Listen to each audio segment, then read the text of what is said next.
All right, we're here with Georgiy. He just got 10th at Seattle Regionals, and he's here to show you a Spyral deck. All right, let's get into it. So this is pretty derivative of the YCS Prog list that I saw. So it's the going second Spyral list. So we played probably the best cards going second, 3 tough and 3 agent, and one of all the other good Spyrals. So your combo pieces and then your 3 bricks that help you win games. 1 Gofu, really good at helping you build boards if you're forced to go first, but also really good at breaking boards because you get to make boar load. And then my hand trap lineup, a little bit different than the people at Prague, because they opted to play cherries over droll and gammas over ogre, with the theory that those are the hand traps that don't lose the gamma itself. And they were the cards that function as multiple copies of Ash, but I figured at the regional level these were cards that were generic enough to be good against virtually everything, including Rogue. So they worked well.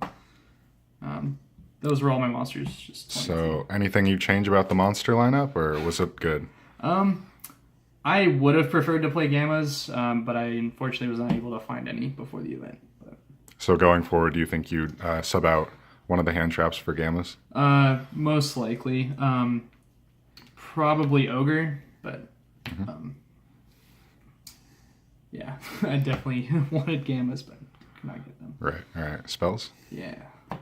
3 of the broken card and 3 more copies of the broken card. And then my Brilliant Fusion package. But it's better than Brilliant Fusion because this card is flexible enough to send either Assault or Rescue, and able to tailor your hand to whatever your hand is like or however your opponent responded. So, and I didn't even mind drawing multiples because you could send Assault one turn and Rescue the other turn and just wipe out your opponent. Everything other than that in my deck is just really good one-ofs. 1 big red, Foolish, 1-for-1, Rhoda, Soul Charge, and Regeki. And those are the spells. So can you talk about your decision to play only 1 big red instead of 2? In the going second build, I felt that I just killed my opponent quickly. I didn't really miss a second big red. The thing that actually came up more was a 3rd double helix came up more than the second big red ever did. None of my games were super grainy enough to warrant the second big red, so I actually didn't miss it at all today. All right. And then I guess I can talk about Regeki. It's a little bit weird since some people aren't playing it, but I felt in the going second build, board wipes are just really good. So.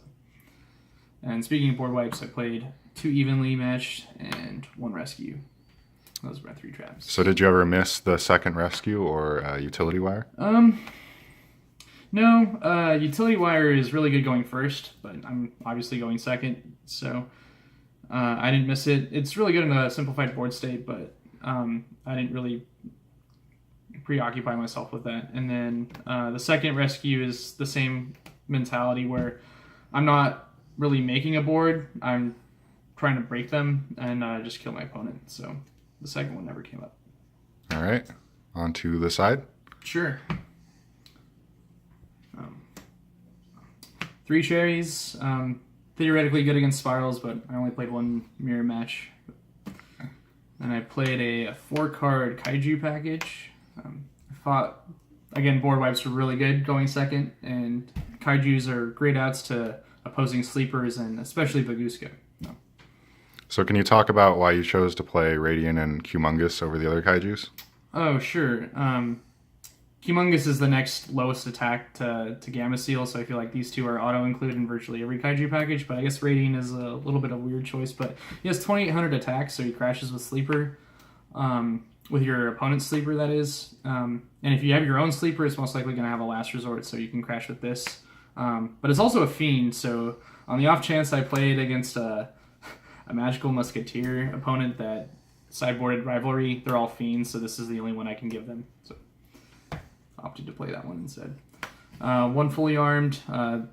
This is actually a great card going second. I would highly recommend playing it if you aren't already. It's good against Trickstars, BA, and Infernals. 3 Twin Twister. Great card going second, especially games 2 and 3 because you're expecting to blow out your opponent's anti-spell, any floodgates that they might side in. But it's also really good that it doubles as a combo extender because on the off chance you draw your own assaults or rescues, you can discard them and actually extend your combos. And then if my opponent made me go first, I would bring in Scoldings. I kind of like this better than Mindcrush, which has been the fad lately, just because it's so generic. It hits everything. Even if your opponent doesn't do anything to threaten your board immediately, you can use this to negate a hand trap. Maybe their strikes, maybe their board wipes. So it covered virtually everything. I thought it was good. And then the third evenly. All right. Anything you change about the side deck? I think I probably would not play that many kaijus. What I found was that I would actually be bringing in a lot of cards into the main deck, and in a combo deck like Spirals, it is a little bit difficult to find cards to side out. And so 2 kaijus I think would actually be just as good as the full 4-card package. All right, on to the extra. All right.